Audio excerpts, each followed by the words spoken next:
अपनी लड़ाई तुम्हें खुद लड़नी है, क्योंकि लोग ज्ञान दे सकते हैं, साथ नहीं।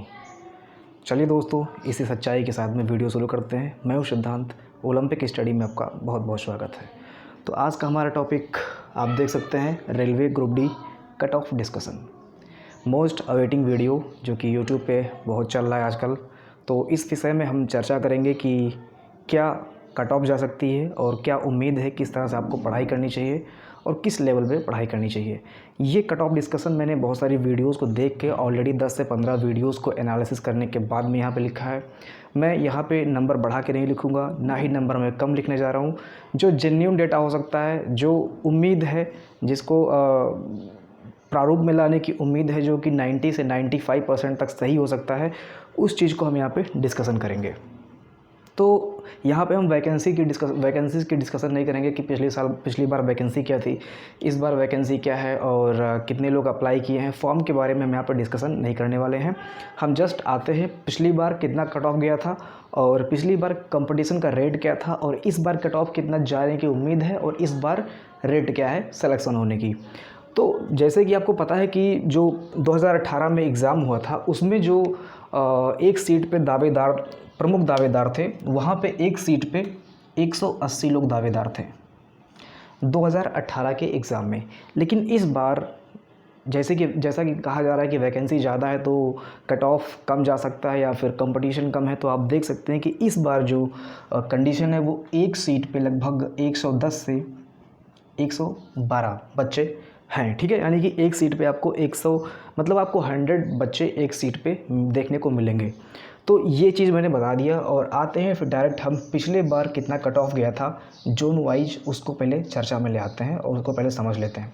ठीक है, तो आइए चार्ट को देखते हैं। चार्ट में हमने इस चीज़ को डिफ़ाइन कर रखा है पहले से कि ये 2018 का मैटर है और ये 2021 का मैटर है। ये साइड में आप देख रहे हो और ये जोन है। ठीक है, तो आप देख सकते हो कि गोरखपुर जोन में 2018 में 74 नंबर गया था और इसमें ओबीसी का 70 नंबर लगभग गया था और इलाहाबाद का 75 गया था, जो कि इसमें बहुत सारी वैकेंसी आती है लेकिन इसमें कंपटीशन बहुत अच्छा खासा होता है। उत्तर प्रदेश के सारे अभ्यर्थी लगभग यहीं रह के तैयारी करते हैं, जो दिल्ली नहीं जा सकते हैं।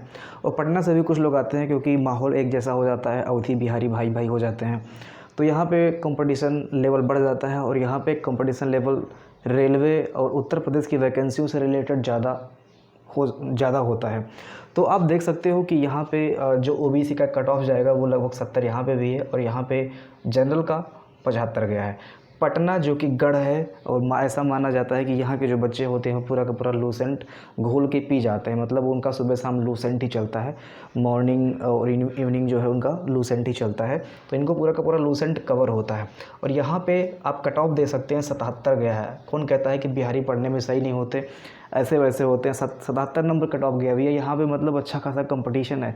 आप देख रहे हो यहाँ पे ओबीसी का 72.5 गया है। ठीक है, सो आप मैंने ये 4 इंपॉर्टेंट हैं, अजमेर, पटना, इलाहाबाद, गोरखपुर, जहाँ पे अच्छा खासा कंपटीशन होता है। लोग तैयारी करने के लिए यहाँ से ज़्यादा आवेदन करते हैं और आप देख सकते हो कि इसी के परिप्रेक्ष्य में मैंने यहाँ पे 2021 का कट ऑफ डिफाइन किया है। अब कट ऑफ देखोगे तो यहाँ पे 72 है, 75 है, 75 है, 70 है, 70 है, 72, 75। ठीक है, आप देख सकते हैं कि अगर आप सीक्वेंस निकालेंगे, एवरेज निकालेंगे, तो इनका लगभग 72 से 73 जा रहा है। जनरल का एवरेज कितना जा रहा है 2021 के एग्ज़ाम में, मतलब इस वाले एग्ज़ाम में 72 से 73 जा रहा है। और अगर आप ओबीसी का एवरेज निकालेंगे तो आप देख सकते हैं 70, 70, 67, 65 है ना, 72, 72, 65, 70, तो इनका लगभग 70 जा रहा है। अगर आप ओबीसी का देखेंगे तो लगभग इनका 70 जा रहा है। अब आप देख सकते हो जनरल का जो कट ऑफ है वो 75 जा रहा है, ओबीसी का 70 जा रहा है। और मैंने थोड़ा सा यहाँ पे डिफ़ाइन कर दिया है एससी और एसटी वालों के लिए। आप लोग जो है 65 का टारगेट कम से कम रखिए, इससे कम मत रखिए। आप भी फाइट करो यार, ऐसा नहीं कि मतलब आपको खुश हो जाना है कि मेरा कट ऑफ कम जाता है, ऐसा बिल्कुल नहीं है। आपको 65 से कम टारगेट लेके नहीं चलना है।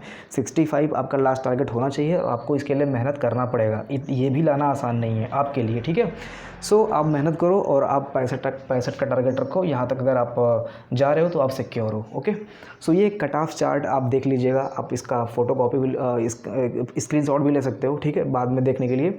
तो हम आते हैं अपने नेक्स्ट टॉपिक या फिर पॉइंट नंबर 2 पे। पॉइंट नंबर 2 में आप जानते हैं कि रेलवे की वैकेंसीज़ इधर आ रही हैं। अभी एलपी का एग्ज़ाम हुआ है, इसके बाद में फिर जूनियर इंजीनियर का एग्ज़ाम हुआ है, 2018 में ग्रुप डी का एग्ज़ाम हुआ ही था। तो बहुत सारे लोग ऐसा बता रहे हैं कि इतने सारे एग्ज़ाम्स हो रहे हैं, तो जिन जिन लोगों का सिलेक्शन हो गया है, जैसे कोई जूनियर इंजीनियर के पद पे सेलेक्ट हो गया है, कोई एनटीपीसी में सेलेक्ट हो गया है, कोई एलपी में सेलेक्ट हो गया है, तो अब वो जो सेलेक्ट हो गया है अच्छे पद पे, वो तो ग्रुप डी का फॉर्म डालेगा नहीं। अच्छी बात है, अब सिंपल सी बात है, नहीं डालेगा, है ना। तो आप देख सकते हो कि इन लोगों के हटने के बाद में भी ऐसा नहीं कि कंपटीशन कम हो जाएगा। ये एनटीपीसी प्री और मेन का जो, जैसे एनटीपीसी का भी एग्ज़ाम अगर ना होता, डायरेक्ट ग्रुप डी का एग्ज़ाम होता, तो मैं कहता कि हाँ चलो ठीक है, वो लोग हट गए हैं और इधर कंपटीशन कम हो जाएगा। लेकिन ये एनटीपीसी पिछले 4 महीने से एग्ज़ाम करा रहा है, 4 महीने से लोग रगड़ के पढ़ाई कर रहे हैं। ये 4 महीने से मतलब तैयारी ही कर रहे हैं, किसकी? ग्रुप डी की, या फिर एनटीपीसी मेन की, या फिर एनटीपीसी प्री की। मतलब ये 1 करोड़ से ऊपर ज़्यादा लोग जो है अभी पढ़ाई कर रहे हैं एनटीपीसी के लिए। तो अगर वो एनटीपीसी की प्रिपरेशन कर रहे हैं, तो क्या वो ग्रुप डी की प्रिपरेशन ऑलरेडी उनकी नहीं हो रही है? यानी कि वो हट गए हैं, एलपी जूनियर इंजीनियर वाले भल से हट गए हैं, लेकिन ये एनटीपीसी वाले कंपटीशन बढ़ा रहे हैं। ठीक है, ये कंपटीशन अच्छा खासा बढ़ाएंगे। आप देख सकते हो यूपीएसआई की वैकेंसी आ गई है, यूपीएसआई की वैकेंसी आ गई है। बहुत सारे अभ्यर्थी जिनकी हाइट ठीक ठाक है, जो मतलब लगता है कि हाँ उनको पुलिस में जाना चाहिए, वो भी आके तैयारी कर रहे हैं। अगर वो ग्रुप डी का एग्ज़ाम नॉर्मली वैसे ही दे दिए होते तो शायद मानता कि चलो ठीक है नहीं होगा, लेकिन यूपीएसआई की वैकेंसी आने के बाद में वो लोग भी तैयारी करने के लिए आएंगे और तैयारी करेंगे और ग्रुप डी का भी एग्ज़ाम देंगे और कहीं ना कहीं उसके हकदार भी होंगे, दावेदार भी होंगे। ठीक है, सो ये सीजीएल वालों का मैटर ये है कि सीजीएल वालों का आपको पता है कि कट ऑफ बहुत हाई गया है इस बार। सीएचएसएल में भी हाई गया है, सीजीएल में भी हाई गया है। तो जब सीजीएल में हाई कट ऑफ गया है तो बहुत सारे बच्चे ऐसे होंगे जिनका सिलेक्शन नहीं हुआ है और वो भी ग्रुप डी का फॉर्म डाले होंगे, तो ग्रुप डी का एग्ज़ाम वो भी देंगे। और सीजीएल की बात जहाँ पे आ रही है, वहाँ आपको पता है, मुझे कुछ कहने की ज़रूरत नहीं है कि मैथ का लेवल यहाँ पे क्या होता है। और बैंक वाले भी, बैंक वालों के अंदर उत्सुकता बहुत ख़तरनाक होती है। ये तो मैथ और रीजनिंग बहुत अच्छे से कर लेंगे, ये अपना टाइम यहाँ बचा लेंगे, और जीएस में ये सोच के अगर करेंगे तो भी इनका सही चला जाएगा। ठीक है, तो आप बैंक वालों को भी इजी नहीं ले सकते हो। ठीक है, वीडियो आगे प्रोसीड करने से पहले थोड़ा सा मैं आपसे रिक्वेस्ट करना चाहता हूँ कि अगर आपने ये सारे वीडियोज़ नहीं देखे अभी तक, what is the best time table, यानी कि अभी मैंने जो 24 आवर रूम पे रहते हैं उनके लिए टाइम टेबल अभी मैंने अपलोड किया था। बहुत अच्छा टाइम टेबल है, आप जाके उन्हें देखिए। 8 से 10 घंटे का शेड्यूल है। अगर आप रूम पे रहते हो और थोड़ा आप अपने फ्रेंड सर्कल में यहाँ वहाँ भटक जाते हो, तो आप उस टाइम टेबल को फॉलो कीजिए, आप अपना बेस्ट दोगे। 8 से 10 घंटे आप कम से कम दे दोगे पढ़ाई के लिए। फिर ये best strategy of railway group D मैंने वीडियो अपलोड किया था, जिसको अभी तक 1.8 के लोगों ने देखा है। थोड़ा टफ है, आप वीडियो देखने के बाद में कहोगे आप इतना हाई टारगेट बता दिए हो, लेकिन अगर आप रखते हो, इतना हौसला रखते हो कि मुझे वीडियो देखना है और स्ट्रेटजी जाननी है, तो आप बेस्ट स्ट्रेटजी यहाँ पे जान सकते हो। एक मैंने वीडियो अपलोड किया है, हाउ टू स्टडी जीएस, यानी कि बहुत सारे बच्चे जीएस पढ़ते हैं लेकिन वो भूल जाते हैं। जीएस पढ़ने का पैटर्न ऐसा नहीं है कि आप हर एक टॉपिक का नोट्स बनाओ। अगर आपके पास एग्ज़ाम जब भी आपका एग्ज़ाम डेट है और वो कम अगर दिन बचा हुआ है, तो नोट्स बनाने का टाइम नहीं होता। तो आप क्या करो कि बुक्स को लेके ही उस पर नोट्स बना दो। तो इस पे मेरा ये वीडियो है, और कैसे कैसे मैंने इस पर नोट्स बनाए हैं, मैंने खुद दिखाया कि लूसेंट से मैं कैसे पढ़ाई करता था। सो आते हैं अपने 4th पॉइंट पे। 4th पॉइंट आप देख सकते हो, लॉजिक अलग अलग हो सकता है। देखो, अभी तक जो मैंने बातें बताई हैं, इसमें लॉजिक हमारा कुछ अलग है, कुछ बच्चों का अलग होगा, किसी का अलग होगा। तो इसमें सभी का अपना अपना मत है। ठीक है, अपना अपना क्या बोल सकते हो, सोच है, आप बोल सकते हो। ठीक है, तो इसमें आप कमी मत निकालिए। इसमें जो चीज़ें आपको अच्छी लग रही हैं आप उस चीज़ को समझिए और अपने अनुसार आपकी जो लॉजिक है, आपकी जो थिंकिंग है, उसमें उसको अपडेट कीजिए और उसको और इम्प्रूव कीजिए और उस हिसाब से पढ़ाई कीजिए। ठीक है, सो यहाँ पे आप कमी नहीं निकालोगे। आप जो चीज़ें मैं बता रहा हूँ उसको समझिए और ध्यान दीजिए कि हाँ कैसे कैसे हो रहा है, क्योंकि ये वीडियो मैं ऐसे ही बना दे रहा हूँ। कम से कम मैंने 8 से 10 वीडियो यूट्यूब पर देखा है, इसके बाद में मैं इस चीज़ को यहाँ पर डिफ़ाइन कर रहा हूँ। फिर आप यहाँ पे देखो, ये 5th पॉइंट मैंने लिखा हुआ है, जनरल ओबीसी 60 से 65 नंबर की सच्चाई। आप देख रहे होंगे यूट्यूब पे बहुत सारे वीडियोज़ ऐसे हैं जो बता रहे हैं कि आप 60 से 65 नंबर ले आओ, आपका सिलेक्शन 100% डन है। देखो, ये 60 से 65 नंबर मिलेंगे कब? मेन चीज़ तो ये है कि मिलेंगे कब। 60 से 65 नंबर 100 में सुनने में बहुत आसान लगता है। 1 मिनट फ्रेंड्स,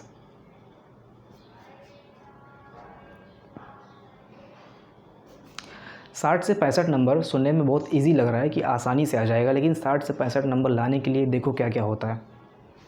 ये नंबर ऑफ़ अटैम्प्ट पे डिपेंड करता है आपका 60 से 65 नंबर। एक्यूरेसी पे डिपेंड करता है, रॉन्ग क्वेश्चन आपने कितने कर दिए हैं उस पर डिपेंड करता है, और नॉर्मलाइजेशन पर डिपेंड करता है। अगर आपने रॉन्ग क्वेश्चन ज़्यादा किया है तो आपका नॉर्मलाइजेशन में नंबर कम आएगा, उससे नंबर बढ़ने वाला नहीं है। 60 से 65 नंबर की सच्चाई ये है कि आप 80 प्लस का टारगेट लेके चलो। मैं जनरल की बात कर रहा हूँ अभी इस बार। तो ये 80 प्लस का टारगेट जब जनरल वाले लेके चलेंगे तो ये 60 से 65 नंबर आएगा। अब 80 प्लस का मतलब ये बिल्कुल नहीं है कि 80 नंबर आपको अटेम्प्ट करना है। 80 प्लस का टारगेट का मतलब ये है कि आप 80 नंबर मान के चलो, और इतना मान के जब आप एग्ज़ाम में जाओगे तो कुछ क्वेश्चन आपको वैसे भी नहीं आएंगे, तो आपको तो वो छोड़ना ही छोड़ना है, ऐसा नहीं कि मार्क कर देना है। तो 80 प्लस जब आप मान के चलोगे तो एग्ज़ाम में जो क्वेश्चन आपको नहीं आएंगे उसको आप छोड़ोगे, तो छोड़ते छोड़ते आप 75 पे या फिर 70 पे आ सकते हो। ठीक है, ये छोड़ते छोड़ते आप 75 या 70 पे आ सकते हो। और इसमें से भी आपने कुछ गलत कर दिया होगा, यानी कि आप वही 60 से 65 नंबर पे आ सकते हो। फाइनली यही है 80 से 65 नंबर की सच्चाई। इसका मतलब ये बिल्कुल नहीं है कि आप 60 से 65 नंबर दे के खुश हो जाओ कि हाँ 60 से 65 नंबर जाना है तो आसानी से मिल जाएगा, क्योंकि आप अटेम्प्ट वहाँ पर बढ़ाओगे, और बढ़ाओगे तो नंबर गलती होने की संभावना ज़्यादा होगी। तो वहाँ पर आपका जो नॉर्मलाइजेशन में जो नंबर इंक्रीज़ होता है उसमें ज़्यादा नंबर इंक्रीज़ ना होने की भी संभावना बढ़ जाएगी। तो आपको क्या करना है, आपको ये 80 का टारगेट जनरल वालों को लेके चलना है, और 75 का टारगेट ओबीसी वालों को लेके चलना है, इससे कम बिल्कुल नहीं। ये अटेम्प्ट, एक्यूरेसी, रॉन्ग नंबर और नॉर्मलाइजेशन इतना डिपेंड करता है ये 60-65। मतलब आप देखते हो कि 60 से 65 नंबर लाओ, सिलेक्शन पक्का। इस बार आसानी से आप सिलेक्शन ले सकते हो, लेकिन ये 60 से 65 नंबर के पीछे हाइड फैक्टर क्या है? अटेम्प्ट है, एक्यूरेसी है, रॉन्ग क्वेश्चन है, नॉर्मलाइजेशन है। तो आप इस चीज़ को भुला नहीं सकते, आप इस चीज़ को साइड में नहीं रख सकते हो। ठीक है, अच्छा ये सब चीज़ें प्रैक्टिस कैसे होंगी, ये सब चीज़ें चलेंगी कैसे, मतलब कैसे हम इस चीज़ को प्रोसीड कर सकते हैं? इसका सबसे सिंपल और आसान रास्ता है मॉक टेस्ट। आपको क्या करना है, आपका प्रिपरेशन जब लगे कि हाँ थोड़ा लेवल पे आ गया है तो आप मॉक टेस्ट दो। ठीक है, और एक बात मैं बता देता हूँ कि मॉक टेस्ट आप ऐसे ही मत दो। मॉक टेस्ट जब आप देने बैठते हो तो बहुत सारे बच्चे क्या होते हैं, घूम के टहल के आएंगे और देखेंगे हाँ कमरा शांत है तो मॉक टेस्ट देने लग जाएंगे। ऐसा नहीं करना। देखो एग्ज़ाम के पहले भी आप एक दिन पहले पढ़ के जाते हो, तो मॉक टेस्ट के पहले अगर आपको कुछ लगता है कि ये टॉपिक इंपॉर्टेंट है, ये फार्मूला इंपॉर्टेंट है, trigonometry, mensuration, number system, algebra, जो भी आपको लगे कि हाँ ये फार्मूला मुझे भूल जा रहा है, तो आप उस फार्मूले को पहले ही लर्न कर लो मॉक टेस्ट देने से पहले। इससे क्या होगा कि जब आप मॉक टेस्ट देने जाओगे तो आपको लगेगा कि हाँ कुछ चीज़ें मैंने पढ़ी हुई हैं, और आप एनालिसिस कर सकते हो कि मुझे कितने टाइम तक याद रह सकता है। अभी आपने फार्मूला पढ़ा है, फिर आप मॉक टेस्ट दे रहे हो और उसी में आप भूल जा रहे हो, तो आपको उस फार्मूले पे ज़्यादा हार्डवर्क करने की ज़रूरत है। ठीक है, सो ये टॉपिक ज़रूर देखना मॉक टेस्ट, और मॉक टेस्ट देने से पहले आधे घंटे पहले, 1 घंटे पहले आपको फुल रिवीजन मैथ का कर लेना है, रीजनिंग का जो शॉर्ट ट्रिक है उसका कर लेना है। इसके बाद आप मॉक टेस्ट दो, फिर आप देखोगे कि आपका जो नंबर है वो 70 नंबर आएगा। बहुत बच्चे मॉक टेस्ट देते हैं, उनका 40 नंबर आता है, 50 नंबर आता है, वो डिसअपॉइंट हो जाते हैं। उनका 40 नंबर 50 नंबर इसीलिए आता है क्योंकि वो मॉक टेस्ट देने से पहले खुद को एक बार, या तो चलो ठीक है 1 घंटे पहले आप मत पढ़ो, आप 1 दिन के पहले पढ़ लो। 1 दिन के पहले रात में आप पूरा का पूरा प्रिपेयर हो जाओ कि हाँ अगले दिन मुझे मॉक टेस्ट देना है, मुझे एक एग्ज़ाम की तरह मॉक टेस्ट देना है, तो मुझे उसके 1 दिन के पहले सारी की सारी चीज़ें पढ़ लेनी है। तो जब आप एग्ज़ाम की तरह मॉक टेस्ट दोगे और उसके पहले सारा का सारा सिलेबस एक बार अपने अकॉर्डिंग, जैसा आप एग्ज़ाम के पहले करते हो वो चीज़ कर लोगे, तो आपके नंबर बढ़ेंगे। 60 से 70 नंबर के बीच में तुरंत का तुरंत आ जाएगा। आप मेरी इस बात को प्रैक्टिकली करके देखना, आपको फ़ायदा मिलेगा। तो ये मॉक टेस्ट देना ज़रूरी है। मॉक टेस्ट में 70 नंबर अगर आप, अच्छा ये मॉक टेस्ट में जो एक्यूरेसी का मैटर है आप उसे देख लीजिए। एक्यूरेसी आप कैसे चेक कर सकते हो कि आपकी एक्यूरेसी कितनी अच्छी है, क्योंकि एक्यूरेसी के बिना एग्ज़ाम को क्रैक करना बहुत मुश्किल है। एक्यूरेसी आप ऐसे हल्के में मत लीजिए। देखो अगर आप 70 नंबर अटेम्प्ट कर रहे हो मॉक टेस्ट में, ठीक है, और आपका जो है 62 से 65 के बीच में नंबर आ जा रहा है, या इतने क्वेश्चन नंबर ऑफ़ अटेम्प्ट आपके सही जा रहे हैं, मतलब 62 से 65 के बीच में आपके नंबर ऑफ़ अटेम्प्ट सही जा रहे हैं, तो आपकी एक्यूरेसी नॉर्मल है, ठीक है, सामान्य से ऊपर आप बोल सकते हो। ठीक है, वो अच्छी है। अगर आप 70 नंबर अटेम्प्ट कर रहे हो और आपका 62 से 65 नंबर सही जा रहा है, तो आपकी एक्यूरेसी अच्छी है। आप थोड़ा सा इम्प्रूव और कर लो। अब ये 62 से 65 नंबर पता है क्यों गया है? ये 5 नंबर कटा है आपका जीएस में, क्योंकि अगर 5 नंबर जीएस में कटा है तो ही आपका 62 और 65 आ रहा है। अगर मैथ में भी कटा होता, रीजनिंग में भी कटा होता, तो आपका जो है 55 जाता। ठीक है, 55 नंबर जाता। लेकिन अगर आपका 70 में 62-65 आ रहा है, तो इसका मतलब ये है कि मैथ और रीजनिंग आपका सही है, जीएस में नंबर गए हैं। तो जीएस में नंबर देखो कहीं ना कहीं सबके चले जाते हैं, उसमें कोई चिंतित होने का वो नहीं है, क्योंकि अगर आप गेस नहीं करोगे तो आप शायद क्वेश्चन छोड़ दो, आपको 50-50 में गेस करना है। तो ये चीज़ें आपने देख ली कि एक्यूरेसी पे काम कैसे करना है। 70 में आपका 62 से 65 नंबर सही जाना चाहिए। आते हैं लास्ट पॉइंट पे अपने, जो कि हमारा 6 पॉइंट है। 6 पॉइंट आप देखो, मैं एक बार फिर से चर्चा करना चाहूँगा कि आपको कितने मार्क्स लाने हैं, कितनी संभावना बन सकती है आपको एग्ज़ाम में नंबर ऑफ़ अटेम्प्ट बढ़ाने की। ठीक है, यहाँ पे देखो मैथ में 25 मार्क्स 25 क्वेश्चन है। मैथ में आपके 25 क्वेश्चन है। 25 क्वेश्चन में आपको देखो कम से कम 18 नंबर आपको लाने हैं। मैं यहाँ पे जनरल की बात कर रहा हूँ। मैथ में 25 में आपको कम से कम 18 नंबर लाने हैं, क्योंकि मैंने अभी बताया ना, ये सीजीएल के एग्ज़ाम में मैथ में फुल लाए थे, तब भी इनका सिलेक्शन नहीं हुआ है। यानी कि ये बैठेंगे इसमें, ऐसी बात नहीं कि ये बैठेंगे नहीं। सीजीएल की तैयारी कर रहे हैं तो सीजीएल कह देंगे, ऐसा बिल्कुल भी नहीं है। ये 18 नंबर आपको मान के चलना है और 20 ला सकते हो तो अच्छी बात है। रीजनिंग 30 क्वेश्चन आएगा और 30 में आपको 24 क्वेश्चन करना ही करना है। 24 क्वेश्चन आपके सही जाने चाहिए। रीजनिंग में जहाँ तक गलती कम हो तो ज़्यादा सही है, नंबर ऑफ़ अटेम्प्ट हो तो और अच्छा सही है। ठीक है, तो यहाँ पे 24 नंबर आपको कम से कम लाने हैं और 27 नंबर तक भी आ सकता है, आएंगे भी बच्चों के। साइंस में आपको 25 में 15 नंबर कम से कम लाने हैं और 18 नंबर 20 नंबर भी आ जाए तो बहुत अच्छी बात है। जीएस में आपको 20 नंबर में 10 प्लस नंबर लाना है। जीएस जो कि बहुत ब्रॉड होने वाला है, ज्योग्राफी है, इतिहास है, पॉलिटी है, इसमें बहुत सारे static and dynamic current affair सब कुछ इसमें आ जा रहा है। तो 20 में आपको इसमें 10 प्लस लाने की कोशिश करनी है। 10 से अगर 15 भी आ जा रहा है तो बहुत अच्छी बात है। तो ये हमारा चर्चा है। अच्छा, ये पॉइंट अगर आप देखोगे तो ये पॉइंट करते करते आपको यहाँ पे 67 मतलब 65 से 67 मार्क्स मिल रहे हैं। ये 67 मार्क्स जो आपको मिल रहे हैं, मैं आपको बता दूं, ये सिर्फ आपको ही नहीं मिल रहे हैं, ये एवरेज मार्क्स हैं। एवरेज का मतलब आप समझ रहे होंगे कि जितने लोग अप्लाई किए हैं, जितने लोग फॉर्म डाले हैं, वो लगभग इतना ही लेके आने वाले हैं। 60 से 67 नंबर उनका तो नॉर्मली आ ही जाएगा। अब आप सोचो कि अगर उनका भी 60 से 65 नंबर 67 नंबर आ रहा है और आप भी उसी कैटेगरी में हो, तो कहीं आपको थोड़ा सा ऊपर आने की ज़रूरत है। क्योंकि अगर आप भी उन्हीं कैटेगरी में आओगे तो आपके लिए थोड़ा सा मुश्किल हो जाएगा, जनरल वालों के लिए तो बहुत ही मुश्किल हो जाएगा। तो आपको थोड़ा सा इससे इम्प्रूव होकर इधर आने की कोशिश करनी है और इधर जब आप आओगे तो आपके मार्क्स 80 नंबर आएंगे। ये सिक्योर मार्क्स है।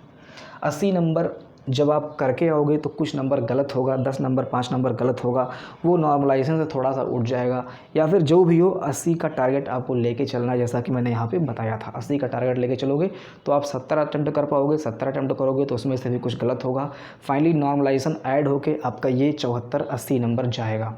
तो ये पूरा का पूरा प्रारूप है, पूरा का पूरा पैटर्न है, ये कट ऑफ का डिस्कशन है। अगर आपको वीडियो अच्छा लगा हो तो इसे लाइक कर देना, सब्सक्राइब कर लेना वीडियो को, चैनल को, और एक लोग को एटलीस्ट शेयर कर देना। छोटी सी बातों के साथ मैं अपना ये वीडियो सेशन में ख़त्म करना चाहूँगा। यूँ ही नहीं मिलती रब से मेहरबानी, यूँ ही नहीं मिलती रब से मेहरबानी, एक से बढ़कर एक इम्तहान देने पड़ते हैं। जैसे सीजीएल का, बैंकिंग का, एनटीपीसी का, ग्रुप डी का, बहुत सारे इम्तहान देने पड़ते हैं, है ना। तो इसी शायरी के साथ मैं सेशन को एंड करता हूँ। पढ़ते रहिए, हंसते रहिए, मुस्कुराते रहिए, मेहनत करते रहिए। Bye bye.